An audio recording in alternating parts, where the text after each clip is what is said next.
So in my professional opinion, the earlier you can bring some kind of strategic financial advice, like a CFO in, the better your business is likely to do. What I say is the earlier you can bring somebody in, the better, only because the right CFO, the commercially minded CFOs, will help your business grow. And I think it's a common misconception that finance is really about ticking boxes and getting reporting done and just kind of doing the things that are necessary to do, when actually modern day, and well, for most of my career, commercial finance is actually about helping you grow the business and helping you make decisions that are going to keep your business going longer and stronger. And 9 times out of 10, when I'm hired, all I will tell you is that each and every one of my clients say, I wish I'd hired you sooner. Started sooner.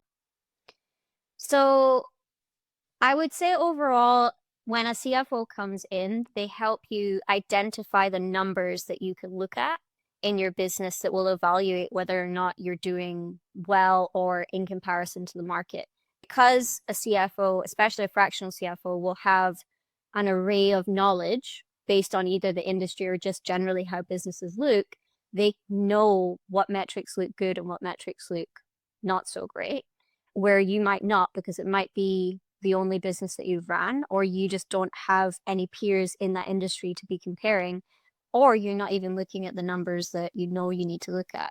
You just rarely look at things or you look when there's a problem, which is much different than always comparing yourself consistently to industry benchmarks and making sure you're not skipping any one particular element. And I think the thing is, if you're reluctant to hire in a CFO or you're not sure about the value of them, maybe just speak to someone in that CFO for like a couple of hours. They'll help you identify those metrics and then you keep looking at them. Yeah. That's the easiest way to get a lot of money and a lot of value out of a finance professional without having to necessarily commit to them, is Yeah. so know your market, know what they're likely to do, and predict your forecasts and make, look forward Yeah. your planning, making adjustments for a potential uncertainty within your market, and how be realistic about the certainty of your future incomes and make adjustments accordingly.